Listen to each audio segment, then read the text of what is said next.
ছেলে হোক বা মেয়ে হোক, যে কোনো সন্তানের কাছে তার মায়ের চেয়ে প্রিয়, মায়ের চেয়ে সুন্দর আর কেউ হয় না। তবে আমি আজ যে মায়ের গল্প বলবো, তিনি হচ্ছেন পৃথিবীর সবচেয়ে কুৎসিত মহিলা, কিন্তু তার গল্প শোনার পর আপনি বলবেন তিনি হচ্ছেন পৃথিবীর সবচেয়ে সুন্দরী মা। আসসালামু আলাইকুম, সবাইকে ওয়েলকাম জানাচ্ছি আমার আজকের ভিডিওতে। মেরি অ্যান বেভান একজন ব্রিটিশ নারী ছিলেন। 1874 সালে লন্ডনে একটা মধ্যবিত্ত পরিবারে জন্মগ্রহণ করেন তিনি। তারা 8 ভাই বোন ছিলেন। তিনি 8-10টা স্বাভাবিক মানুষের মতো জন্মগ্রহণ করেছিলেন। আমাদের সবার মতোই ওনার জীবনটা খুব স্বাভাবিক ছিল। তিনি স্কুল আর মেডিকেল পড়াশোনা শেষ করে খুব কম বয়স থেকেই হাসপাতালের নার্স হিসেবে চাকরি করা শুরু করেন। মেরি অ্যান বেভান খুব সুন্দরী একজন নারী ছিলেন। তিনি সবসময় নিজের একটা সুস্থ সুন্দর বড় পরিবারের স্বপ্ন দেখতেন। ওনার সেই স্বপ্নটা সত্যতেও পরিণত হয়েছিল। 1903 সালে 29 বছর বয়সে থমাস বেভানের সঙ্গে তার বিয়ে। তাদের 2টি ছেলে আর 2টি মেয়ে ছিল। ছেলে মেয়ে স্বামী সহ সুখী পরিবার, ঠিক যেন তার স্বপ্নের মতো সুস্থ সুন্দর বড় পরিবার। তাদের জীবনে দুঃস্বপ্ন শুরু হয় 1906 সালে, যখন মেরি অ্যান বেভান খুব বিরল একটা রোগে আক্রান্ত হয়। প্রথম দিকে এই রোগ তার শরীরে খুব বেশি প্রভাব বিস্তার করতে না পারলেও আস্তে আস্তে তা গুরুতর হয়। তার রোগের নাম ছিল অ্যাক্রেমাগালি, যা খুব বিরল প্রজাতির একটা রোগ। হরমোনজনিত এই রোগের এখন চিকিৎসা থাকলেও সে সময় ছিল না। ফলে ক্রমেই তার মুখের অস্বাভাবিক বৃদ্ধি শুরু হয়ে যায় এবং তা একসময় খুব অস্বাভাবিকভাবে লম্বা আকৃতিতে রূপ নেয়, যা দেখতে খুব অদ্ভুত আর কুৎসিত ছিল।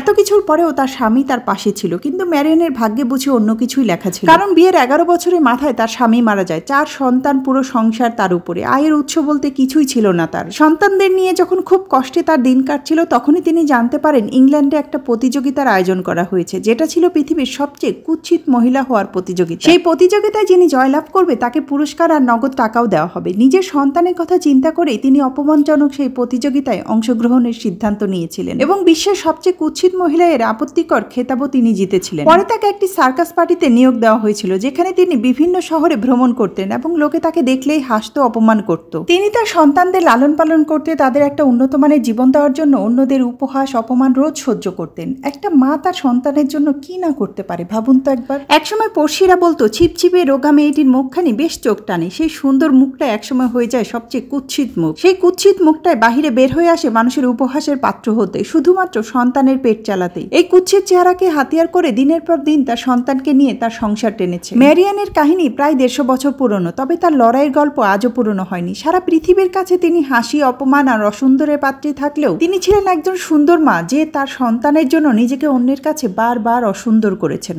যাই হোক, আজ দুপুরে রান্না করেছিলাম লতি দিয়ে চিংড়ি মাছ আর করলা ভাজি। বেশ কয়েকদিন ধরে লতি দিয়ে চিংড়ি মাছ খুব খেতে মন চাচ্ছিল, তাই আজ বাজার থেকে লতি কিনেও এনেছিল, কিন্তু লতি বাঁচতে বাঁচতে আজ রান্না অনেকটাই দেরি হয়ে গেছে। লতি খেতে আমি যতটা বেশি পছন্দ করি, কিন্তু বাছার ক্ষেত্রে আমি ততটাই বেশি ঢিলে। যাই হোক, আমার রান্না প্রায় শেষ। এরই মধ্যে 2 বোন নামাজ পড়তেও দাঁড়িয়ে গেছে। মুশিকা এখন অনেকটা নিজে থেকে নামাজ পড়ে, আর বড় বোনের নামাজ দেখলে ছোট বোনও দাঁড়িয়ে যায়। তো যাই হোক, আজকের ভিডিওটি এ পর্যন্ত। এতক্ষণ সাথে থেকে পুরো ভিডিওটি দেখার জন্য সবাইকে ধন্যবাদ। কথা হবে নতুন কোনো ভিডিওতে। সে পর্যন্ত ভালো থাকবেন সবাই। আল্লাহ হাফেজ।